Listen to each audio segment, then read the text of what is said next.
Hey, what's going on, guys? Welcome to another episode of the Clean Libertarian Podcast. Thank you so much for tuning in. I have a really great interview lined out for you guys. This is the wonderful Marth Bueno. You guys probably seen her, especially if you're on Twitter or Liberty Twitter at all. Like, this woman is constantly doing something. She's running for office in Miami-Dade County for commissioner. She's done work and continues to do work in the Latino community through LPTV. This woman has done so much to help so many other people. Like, I was really excited to have her on. And not only is she able to kind of like highlight some of the stuff that she's had going on, but she provides some really solid information about the perils involved in immigration and drug policy. And this is just a great conversation that I found to be illuminating. And I definitely walked away with more information than I had going into it, which is always a great thing. So anyways, I hope you guys enjoy this, and I will introduce Martha. All right. Thanks a lot for joining me. And I am here with Marth Bueno. Martha, thank you so much for joining me, and also for coming on, reaching out to me to let me know that like you are getting involved and doing the things that you're doing. How are you doing this evening? I am great. Thanks so much again for having me on. I appreciate it. Anytime. Now, I know, Martha, a lot of people know who you are. I would imagine that a lot of my audience already knows who you are, but for those that don't, currently you're running for County Commissioner, District 10 out of Miami-Dade. You're also on LPTV, and you do a lot of with stuff. Latin Libertarians on Wednesday nights on the LPTV, 9 p.m. Eastern, 6 p.m. Pacific. Right on. So what do y'all cover on there, by the way? So we do two shows, actually. One on People for Liberty, which is Libertarios Hispanos, which happens on Thursday nights, 9 p.m., same time slot. And we do, our focus is on issues of the Hispanic community.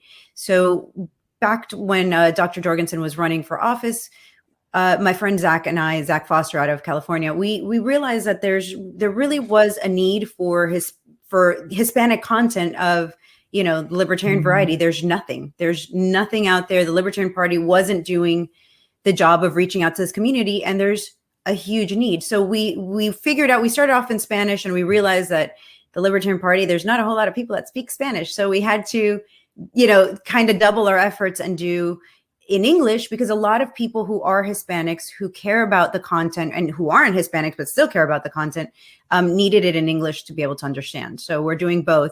The the Hispanic version, we especially reach a lot of people outside of the United States, which is amazing. We've connected with pretty much every country in Latin America at this point, including Brazil, that doesn't even speak Spanish. We've had the chair of the National Party of Brazil on our show. So it was just, natural progression of what we do. We want to make sure that the libertarians out there and people that don't know what libertarians are hear about us.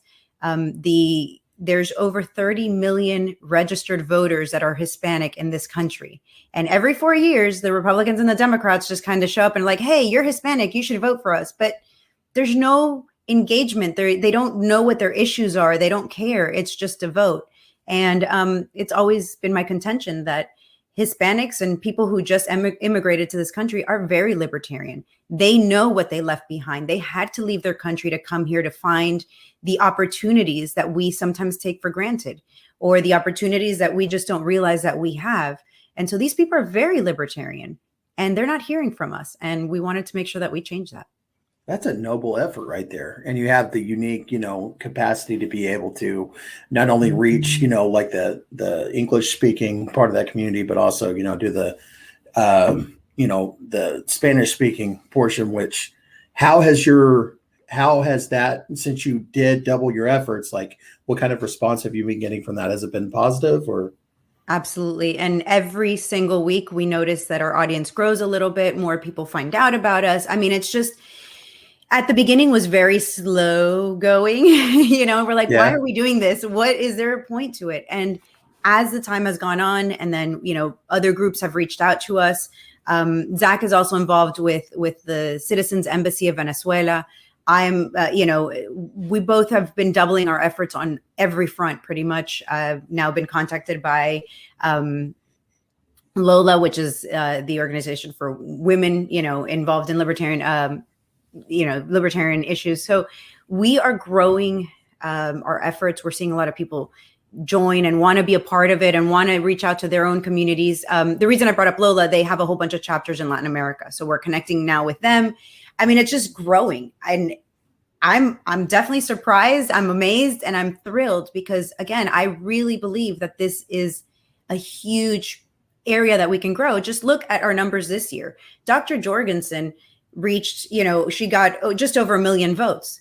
We have 30 million votes up for grabs. We can do it. We can make real significant changes, real growth within the party by actually reaching people who, again, I think they are libertarian. I think that they have libertarian leaning values and they're just kind of conditioned into one party or the other, depending on, who's saying the right things at the right time. But those parties don't care. No. Neither of them have fixed the immigration issue. On the contrary, it just keeps getting worse and worse and worse. Yep. And so at some point, somebody's got to be like, maybe neither of these two parties care.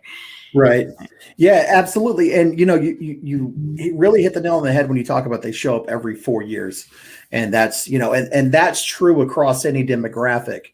But I feel like especially in 2018, we saw, there's all the right wing hoopla about the caravans and this and that. And then, the left wing, the Democrats were like, oh, no, we're going to make immigration, segue just super easy and transparent, kids in cages. The list goes on and on. So the Hispanic community has been one that has been particularly propped up for political gain. And it's been disgusting, to see that. Yeah. And the worst part about it is we created those problems in Latin America. We, the United States, not you and I, obviously. But, right. The war on drugs is single-handedly one of the worst issues for Latin America, especially. So not only does it keep these countries in poverty, and keeps the war going on within their own borders because they can't grow, any crops that actually pay good money. Why grow some simple fruit or whatever when you could be growing marijuana, you could be growing coca leaves. I mean, people are going to consume it. Why not give these people the opportunity to grow it? But then on top of that, it creates the cartels and the gangs and the violence. And then on top of that, even worse, all of those drugs are funneled through Venezuela and Cuba, especially Cuba, through their waters. All the drugs kind of go through there to Miami to get distributed into the United States. So we are funding the regimes, specifically the Castro regime in Cuba, that has now extended its arms into the rest of Latin America. It is from Cuba that we now have, socialism in Venezuela. Chavez, when he was still alive, went to study under Castro to learn, these methods and whatnot. We see it now picking up in Peru. We see it happening in even Argentina and Chile. They're turning more socialist, and these are the tactics, and it's spreading like wildfire in Latin America. And the easiest way to end that is just to end the war on drugs in the United States. But we don't. And then we have all these people coming through, looking for a way out of that system, a way to improve themselves. And then what do? We throw them into a jail. Into a jail cell, into a cage. We separate them from their children. And then to get released, there's an actual fine that you have to pay. So I was not aware of this until actually pretty recently. And I think I'm really informed. So you can imagine that a lot of people don't know that in order to get out of the ICE detention facility, you have to pay.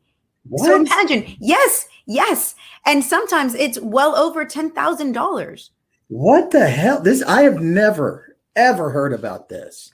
I had not heard about it until really recently. And so today, of all days, I did the People for Liberty, Liberty on the Border event that they were doing. Dr. Jorgensen was a part of it. And I had heard about this issue before through Zach. There was this particular case of this kid who had come over from Venezuela. So he handles mostly Venezuelan cases. He doesn't deal with any other country. And this young 20-year-old kid had gotten taken into an ICE detention center, and he had coming through the Mexico border had, I guess, messed up his foot in some way, and he needed surgery. So he had the surgery, and they were treating him very poorly. And a group of people that Zach works with had gotten him on a local Hispanic news station and made waves. And so ICE was like, no, we don't want you here anymore, and released him. His family had to sell things in order to, his mom has been in the country for 3 years. So she sold her car, she sold whatever she could to come up with the $10,000. They released him on, just like they opened the doors and like, here you are, no crutches, no, nothing, just the clothes on his back. He had nowhere to go, no food, mobility issues, obviously. So the group that Zach is involved with was able to get him, a few nights stay in a hotel. We're able to get him clothes delivered to his hotel room because, he couldn't even move. Got him some crutches that he could use. We got him a plane ticket to go be with his mom in California. They had let him go in Louisiana. The kid had nothing, and he has a legitimate claim to be here for asylum. He was persecuted in Venezuela. He has a legitimate claim. There's no reason why he should have come up with $10,000, money that his family absolutely needs to be able to, live, maybe even be able to get him, started in this country. And no, this is an issue that I wasn't aware of. $10,000 bond to get out of a detention facility. So if you don't have that money and you don't have friends, you don't have family, you don't have somebody advocating for you, you're going to stay in these camps. And the conditions are absolutely horrible. I'm sure most people are aware it's deplorable what we're doing to these people. And so we create the problems, we make it so that they can't, we just create all these issues that we shouldn't have. Right. This is just inhumane. And I get it. There's a whole big issue on whether we should have open borders or closed borders, but forget about the politics for a minute. These are human beings. Yeah. These are human beings that are trying to escape some conditions that we can't even imagine in this country. And right. I'm just, I hate to bum out the whole, No. That's why I wanted to bring you on, is because you have a very unique perspective on this particular instance. I've had a guy on that talked about, he's kind of a cartel know-it-all like guy, and it was kind of a little crash course into who the players were and all of that. And, he's got a blog site and I follow it, and just seeing the type of environment that is present south of the border and in these communities where drugs are being funneled through, it's abysmal. You're talking about a 10-year-old kid's soccer game being interrupted by, gang violence, gunfire, broad daylight.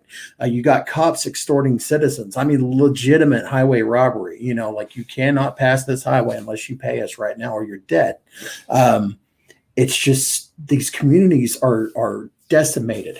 And when people don't want to live that way anymore, they want a better life for their family, they try to get into the States. I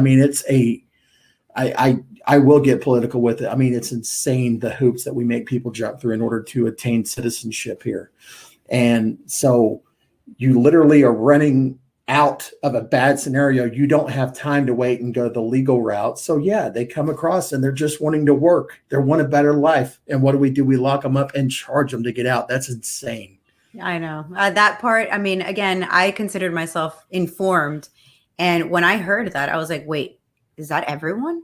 It's like, yeah, pretty much everybody has to pay a fine to get out of this jail that they put them in. So, a lot of people have friends and family and they can come up with the money, but most people don't. I don't know about you, but it would be a little difficult for me to be like, hey guys, I need $10,000 and people hand it over, Yeah. No, that's a lot of cash right there. That is a lot of cash for anyone. How many Americans can just come up with $10,000, and that's on top of what a lot of these people pay to be smuggled out of their country, smuggled through the border into the United States. So, I'm not obviously advocating for people to do this and to be smuggled in. And I'm not, and again, I don't really even want to discuss the issue of whether people should be allowed into this country, because to me, it's, we're all immigrants here pretty much. Mm-hmm. Unless you're a Native American, we all immigrated here. Some people just don't remember because it's that far back and, your family immigrated, but this is a nation that was built on immigration. And what we're doing to the current immigrants is pretty disgusting. And I'm appalled by it. And I hope that we can make some headway in this arena. And like I said, I think the Libertarian Party has, the best solutions for these problems. But in the meantime, we just really need a lot of like people to just care and pay attention and help us figure out, we need manpower. We need people to go to the border and help and provide people with clothing, shoes, basic necessities, toothbrushes. We just need people on the ground, because at the end of the day, what does it matter if you're right, if you have the right policies and the right stuff, if you're just, you don't care. You're not doing these things. We all, we love Twitter and we love being on Twitter and we love being, my policies are better than your policies, but at the end of the day, that doesn't fix anything. And that's not winning hearts and minds. And going to the border and helping people, again, regardless of how you feel about the border, there are human beings that are in these horrible conditions in our country, and we're paying for it, which is the worst part, because it's not like they have to pay those $10,000 to support themselves in jail. We pay for it to the tune of hundreds of dollars a night. Why can't we just take that money and, if we're going to spend a few $100s a night, shucks, couldn't we like maybe get a motel, something, for $60 a night, and then let people, like, we don't have to treat people the way we are. We don't. We could do things better, but here we are. Here's the thing. Like, I work in construction, so I mean, it's just the way it is, man. I work with alongside a lot of these people who may or may not be here, on a legal status.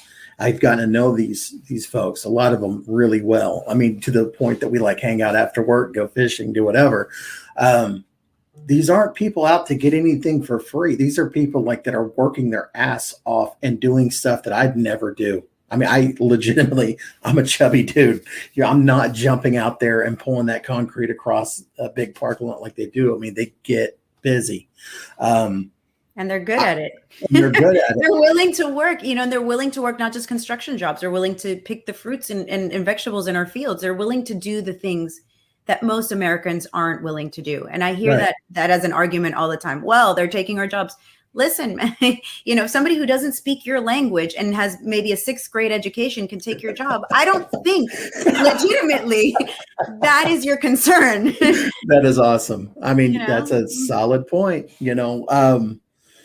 of these individuals that I talk to too. Like, I'll ask them, like, what was home like? And they tell me, like how they had to leave behind, young children and the elderly, like they can't make that type of journey.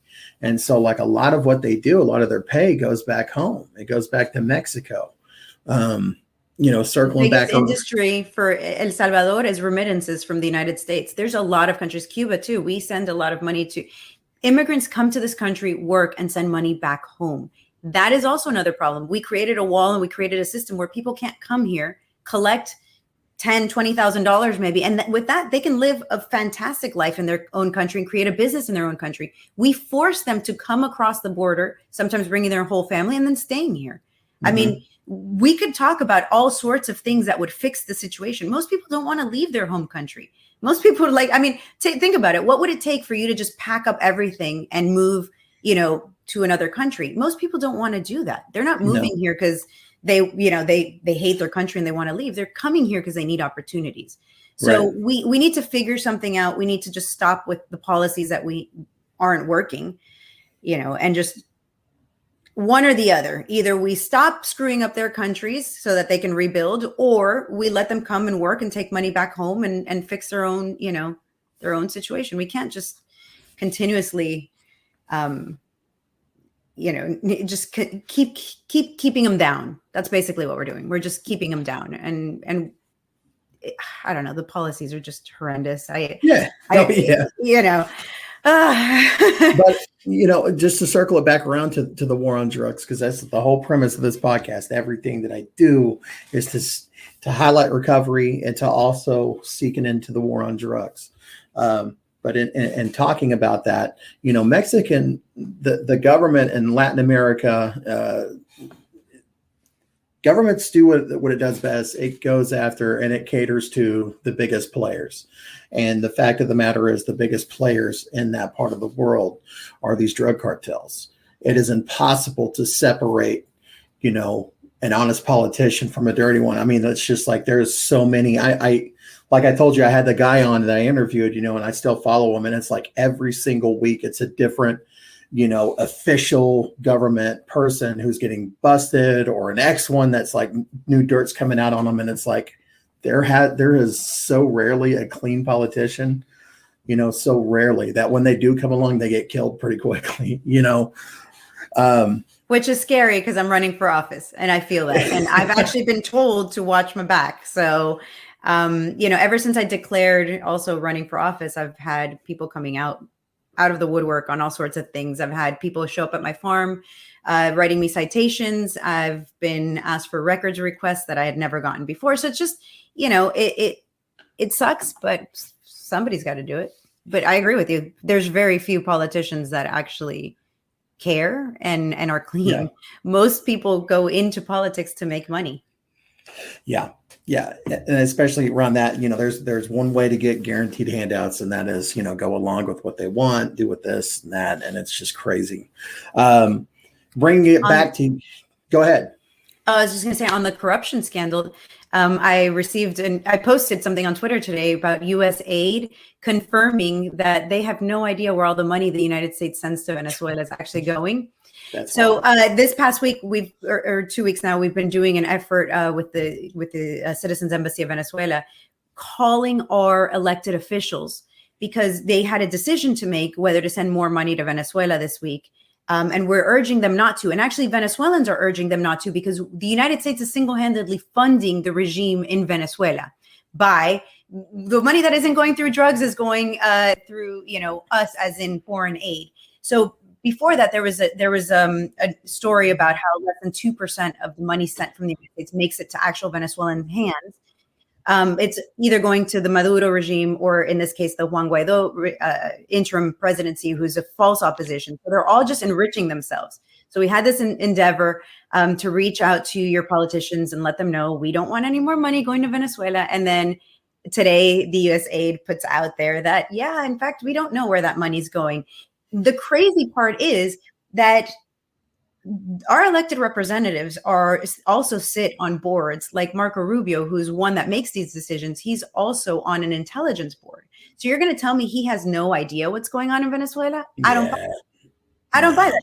I really believe that there are people in our government, and I don't know who, but there are people that really want to keep funding this communist regime. And that is why we're sending money there. And they're taking that money out of your pocket, out of my pocket, out of everybody's pocket. They're telling us we need to help countries, we need to help them with our money.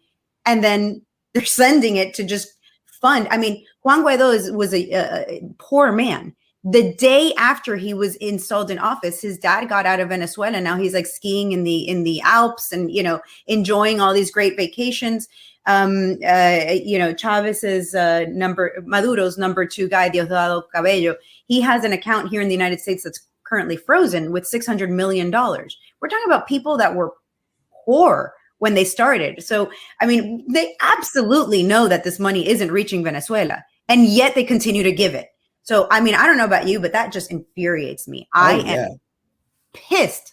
I want everybody that hears this to please go to the Citizens Embassy of Venezuela, citizensembassy.org, I believe, and look at what, the steps that are on there. It's under the news article, and it's, just call these politicians, let them know that you don't want your tax dollars going there, because they're going to keep sending it. And at least if we can stop one country, if we can stop funding communism, socialism in one country, the situation in Venezuela is dire. And even the Venezuelans are like, please don't send any more money, because they're just using it to oppress us. Right. What's that term that the foreign aid is always stealing from the poor in a rich country and giving it to the rich in a poor country. Absolutely. And that's exactly what's going on here. 100%. I will put that link in the show notes too. I'll get with you afterwards and make sure that I got that link and put it in there. But I want to bring the conversation to your backyard.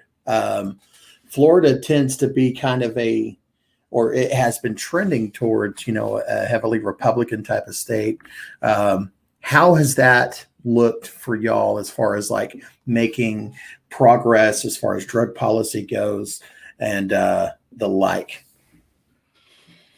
In here in Florida or in Miami or what? Which Yeah. specifically here in Miami or Yeah. just Florida?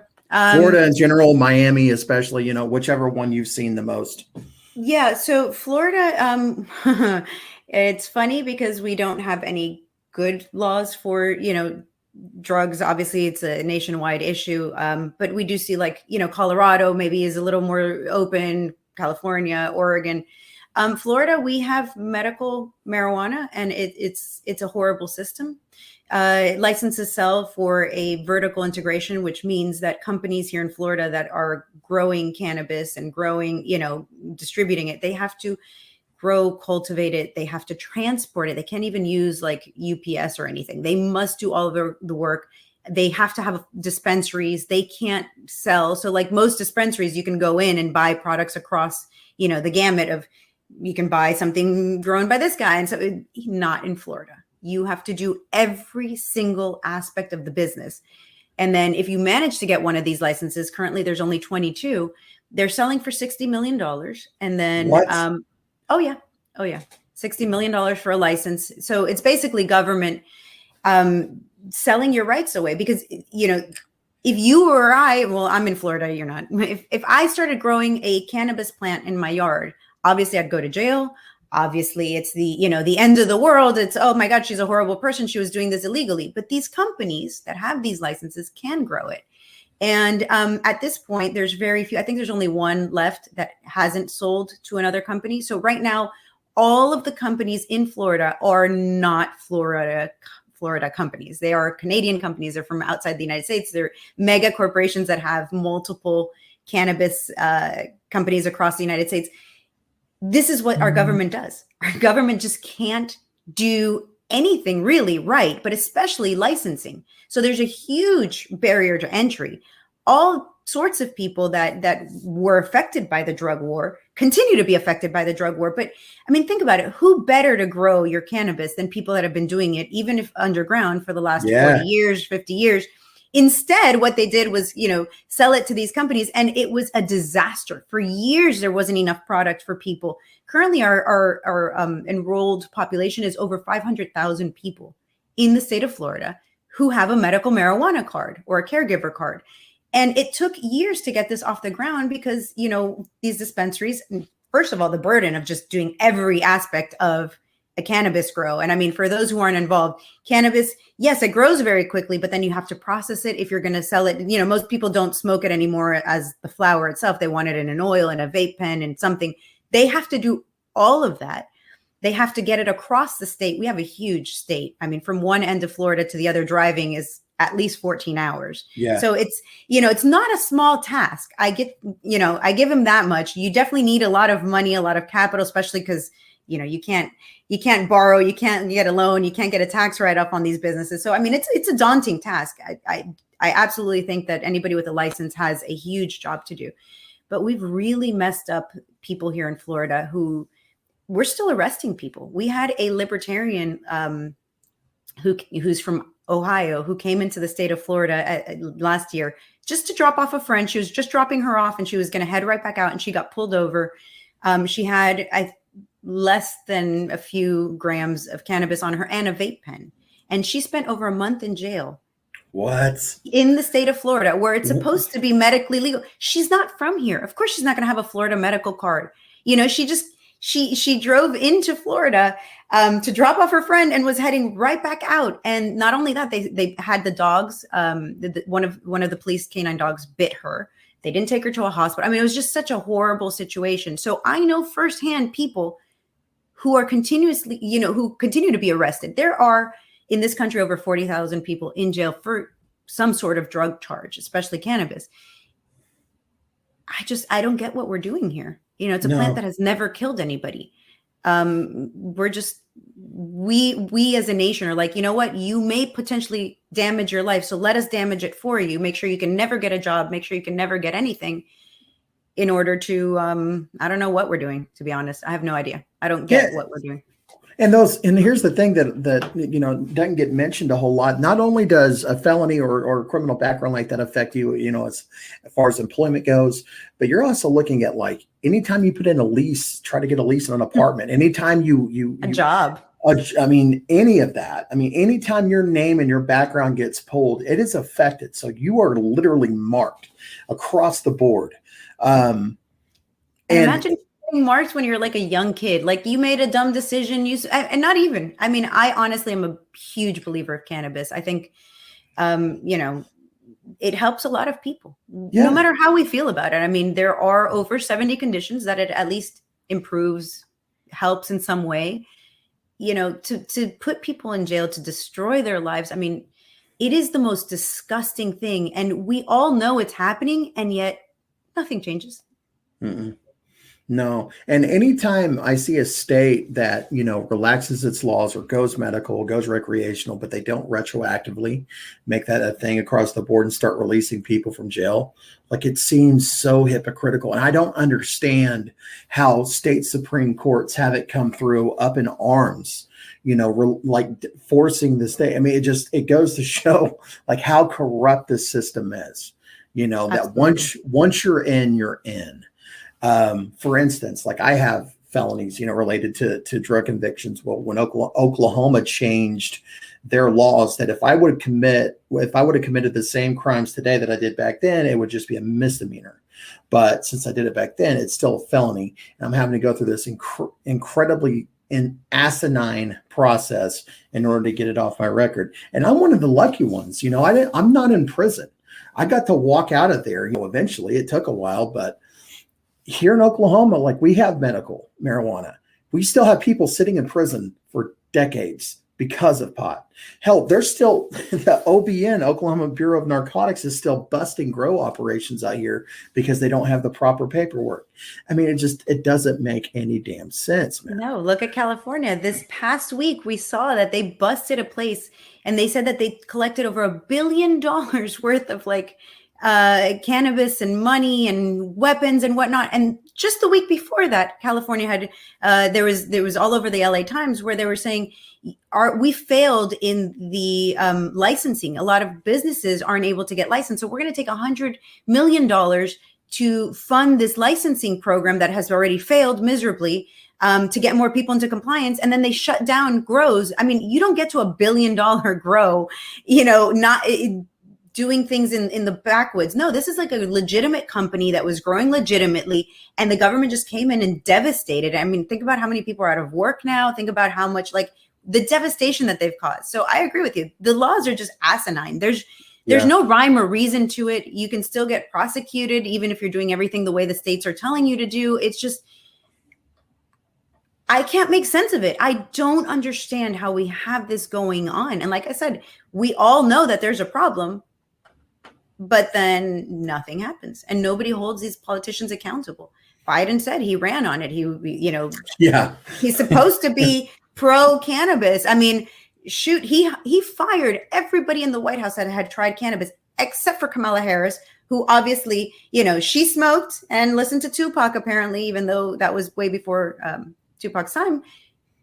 But she's still there. So, I mean, and nobody's really holding her accountable. Nobody's holding anybody accountable.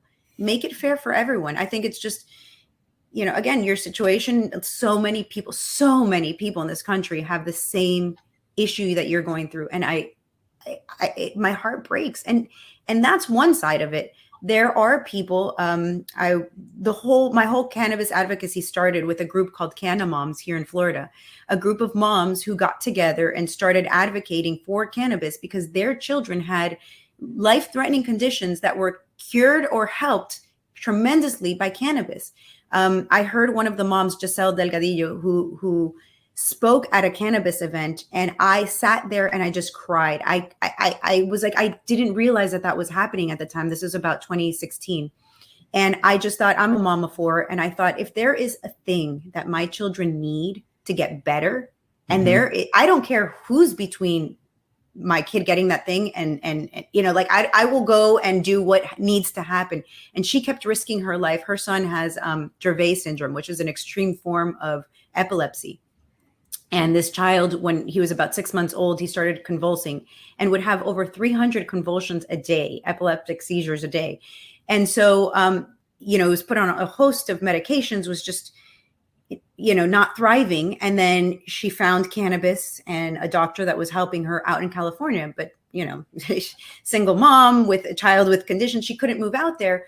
And so she'd have to either have somebody fly her out there and buy it and then come back with the medicine, or have it sent to her illegally. She was risking her ability to continue to care for her child to get him the medication he needed. And again, as a mom, I can't imagine being in that situation. What wouldn't we all do for our kids? Right. If your kid was starving, wouldn't you steal for your kid? What wouldn't you do?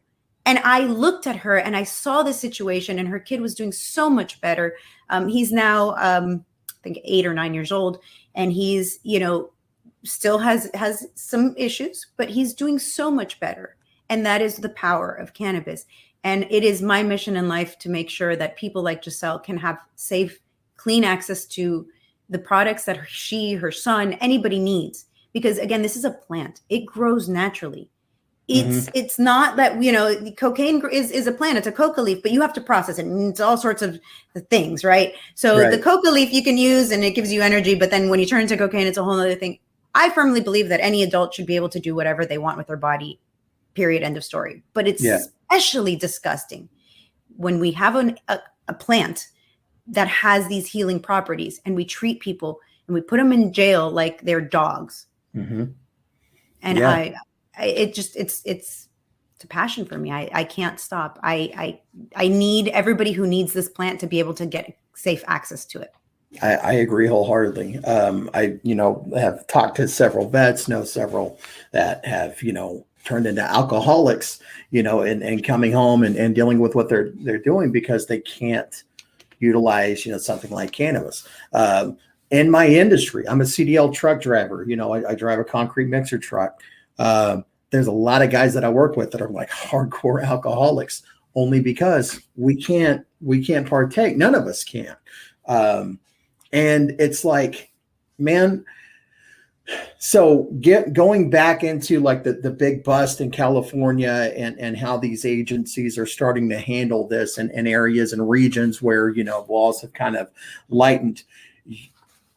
While we are seeing a paradigm shift, I believe, as far as drug policy goes and things along those lines, you're going to see a death rattle among some of these agencies. These are the big dogs. These people have been using things like civil asset forfeiture for the last God knows how long. They've been thriving, just absolutely thriving by imprisoning people, throwing them in a cage for a plant. So while these policies may change, any technicality that they can jam somebody up on, they're going to go after it. And I think that's something that we really need to be on the forefront of. And it sounds like you're absolutely doing that. You're spearheading this thing. In terms of your commissioner run, like how will you be able to impact any kind of change locally there in Miami-Dade? I think I can. I'm not 100% sure. This is a role that is mostly financial. So it controls the budget of the entire Miami-Dade County. There's 13 commissioners. I hope to be one of 13. So obviously one of 13, maybe I'll be able to make some friends and get an alliance going, but I can't promise that, right? I mean, that is my goal. What I can promise is to be a voice and to give a voice to people. And once you're in office, people tend to care what you have to say. And that's really my mission here, is to get on that council so that I can tell people this is wrong. This is wrong. And I do not want to be able to, I want to cut the funding for the jails for, enforcing these drug laws as much as I possibly can. Do everything within my power to figure a way to, while I can't change the laws in Florida, maybe the laws here in Miami-Dade County push through this, police not enforcing the drug laws and all of those type of things. So the best answer I can give you is I hope to be able to accomplish that. At least I won't shut up about it. That's good. That's good. Get loud.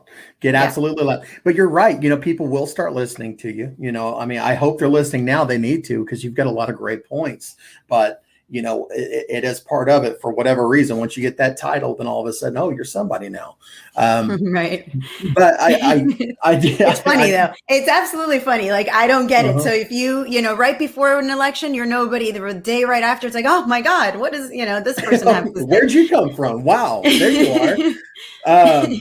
I saw on your Twitter that you did post something, about Hunter Biden, how he got away with, everybody saw it. Come on, man. We saw the as his dad would say, come on, man. Pictures on the laptop of him doing, and not just weed. I mean, we're talking like hardcore narcotic use. Heroin, meth. I mean, this guy has done it all. And the great part is he's never spent a day in jail. No. And even more importantly is, not only has he, been able to do drugs in front of everybody, because who doesn't know that Hunter Biden is a raging, addict, but on top of that, he was able to get a company to pay him $50,000 a month to sit on their board. And now his art is worth $500,000. Why are we putting people in jail? Obviously, heroin and meth make you brilliant. Yeah. Well, and I almost comment I didn't, but I'll comment here. Why not?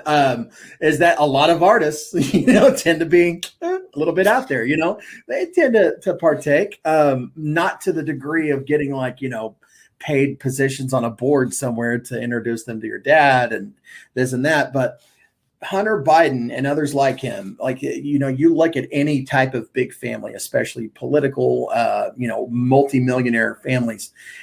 We don't have a war on drugs. We have a war on poverty, because if you have enough money, you can get out of these situations. You can get out of these fines and anything. You can walk, and then you can pay for rehab over in Malibu and promises, and you can go to these places. So a little, just side note there, I have a very close family member who is a meth addict. And when he reached out and said, I need help, we were like, where do we get you help? Let's figure this out.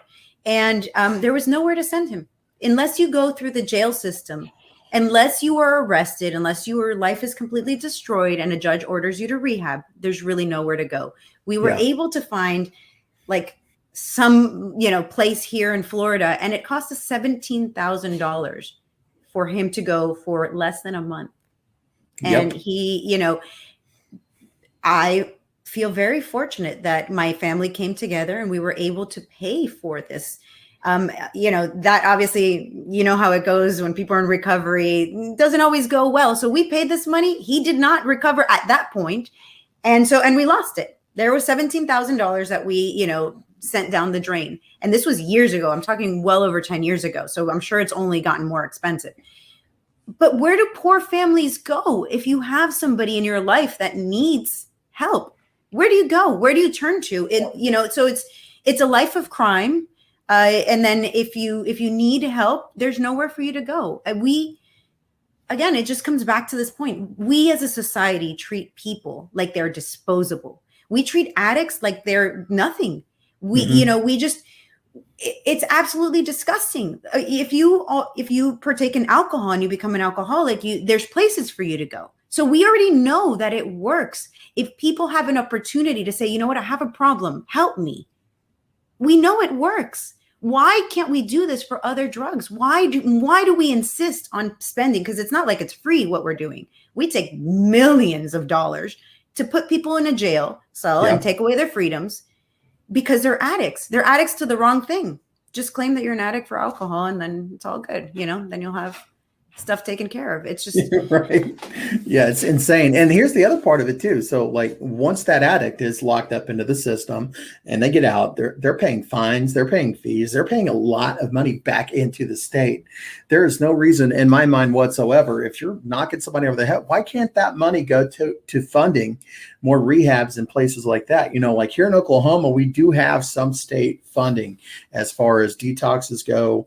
And long-term treatment. However, there's a waiting list. So if I call up the local detox, hey, I need to get off heroin today. I'm going to die. Try us back in a couple of weeks. We might have a bed open. I mean, who knows I'm going to make it that long, if we are pulling money out of this, we should be putting money back into it to correct it. And I know that that's not always the most popular libertarian position. It's probably not a libertarian position at all, but I don't care. Neither do Like I. I don't care. Like We're this is spending money anyways. you damn I straight. prefer to take that money that we're already spending and put it towards programs that work, that can Yeah. help get people out of the situation in which they find themselves. We can discuss all day long later on, once we've solved this current problem that we have, how we can reduce the money that we're spending. But it's so frustrating when it's like, well, we shouldn't be spending any money. Okay, yeah, maybe we shouldn't be spending any money, but here we are spending money. And so what are you going to do about it? Are you just going to keep funding the system that isn't working and is causing all of these problems and destroying families and destroying communities? Or are we going to figure a solution that works, and then we can work on reducing the cost of these things? I mean, but right now we're spending money and we have no solutions. So it's like the worst of every world. Preach it, Martha. You're a fireball, and I wish you nothing but luck out there in your endeavors. Before we wrap it up and do some, kind of like plugs for you, what do you have as far as on the horizon out there? Is there any policy that any of my audience who lives in Florida, they can get in on as far as like petitions floating around, anything like that you know of? I know there's a lot of candidates that are running that will need petitions signed. I wish I came more prepared for this, but there are so many things that we're all working on, as libertarians. For my run, it's a year and a half away almost. My run is November of 2022. So I started a bit early. I'm hoping to, get out there and do those things. But I'm working on so many other projects. Just today, like I said, we had an event with People for Liberty discussing issues on the border. That's absolutely something that we can all get behind, and it can have an immediate impact. Those are the type of things that I think we should be looking at. We have some time before the main, 3 years and change before our next presidential run. Let's focus on the things that we can actually do. And a lot of them are even free, a little bit of work, a little bit of effort, but we can help people. And I think that's the big message that I would like to put out there is let's stop antagonizing people on social media. We look like, heartless people. If you just see a whole bunch of libertarians on social media, it's so-and-so is not libertarian enough. And, this guy, I don't like him. And that guy over there said something I don't like. You know what, guys, it doesn't matter. No. Let's just focus. If we took a little bit of that energy and just put it on, sponsor a family that has come across the border and needs help, needs some clothes for their kids, needs some food. Let's do the things. Dadman is somebody that I absolutely admire. David Andrew Gay, I don't know if you're familiar with him, if your audience is familiar with him, but he runs Liberty Memes. And that's something that he does. Go help Dadman. Go, there's so many projects that we're all working on.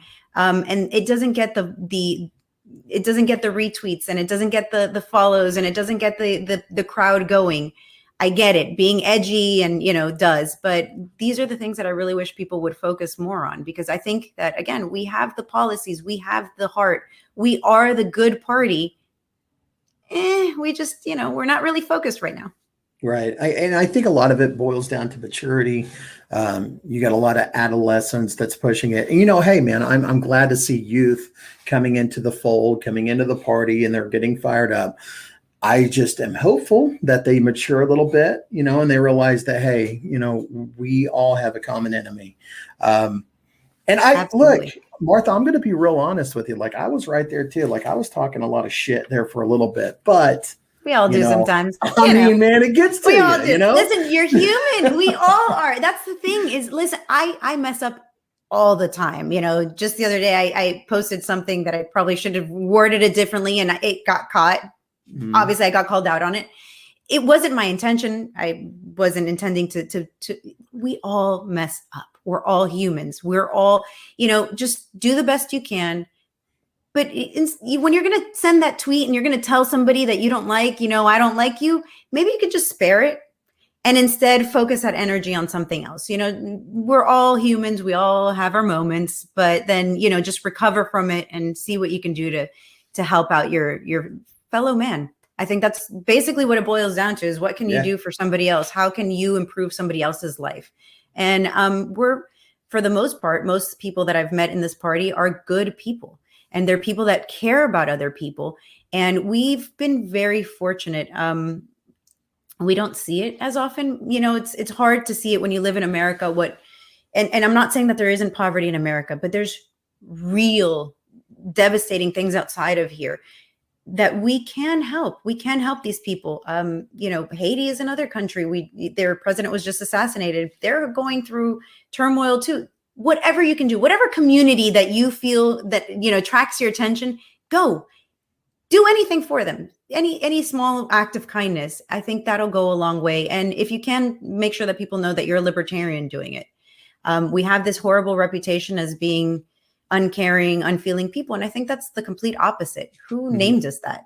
I think I have yet to meet uncaring, horrible people in the Libertarian Party. I've only met wonderful people, to be honest. Yeah, same here. I've seen, we've started up several types of fundraisers and things like that. Obviously a lot of my efforts are geared towards local detoxes, halfway houses, addicts in recovery. And I have had no shortage of people helping out. Hell, just Liberty Twitter. I didn't even connect this to the LP at all. Just Liberty Twitter alone raised over $600 for Narcan doses for a local needle exchange. Like, that was us. We did that, and I had no shortage of people helping out, wanting pitching and not everybody gave a lot, but it was a lot of little $5-10 donations. Like, that's awesome. That's it. And that's actually more impressive. Especially obviously for help and things like that, you want bigger donations. You want as much money as you can get because you can help more people. But as a libertarian candidate, people are like, hey, all I can do is $5 to your campaign. I'm like, you don't understand. That means something, especially because my opponents are going to end up getting these huge checks from a few corporations. Mm-hmm. I am grateful for every single dollar that people can spare, that can take out of their, because it means that people believe in what we're doing. It means that you're going to take this thing that means a lot to you, that those $5, $10, $15, whatever you can, to give to somebody else to spread this message. Don't discount it. I think that it's absolutely amazing what people in the Libertarian Party are doing. Again, absolutely. Badman, Zach Foster over in California with his embassy. We're all, just trying to make the world a better place. So every little bit helps. We appreciate it. Absolutely. So to the audience members who want to help, because Martha, it's great that you're running. You're an awesome voice for liberty. How can my audience find you, pitch in on the campaign, help you get some more flyers out, all of that? Right. So I'm a little behind on things. I'm working on the website, so I don't have that yet. I do have a donation page, which is tinyurl.com/Marth Bueno. That would be the biggest help. Like I said, every little bit helps, especially because I want to send that message that I am not being funded by corporations at all. I am being funded by people right now, mostly in the Libertarian Party.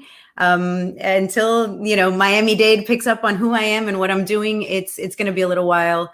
I'm just working every day on trying to bring more freedom. And it's, like I said, the audience is just growing. So it's obviously working.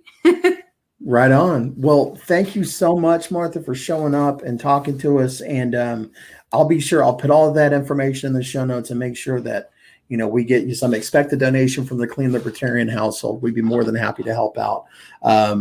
But yeah, anytime you want to come on the show, by the way, you are more than welcome to do so. You are awesome. Thank you so much. I really appreciate that. And, thank you for what you're doing. I think that we need people having their pet projects and like really working towards them. And it's great that there's somebody working on the other side of the drug policy,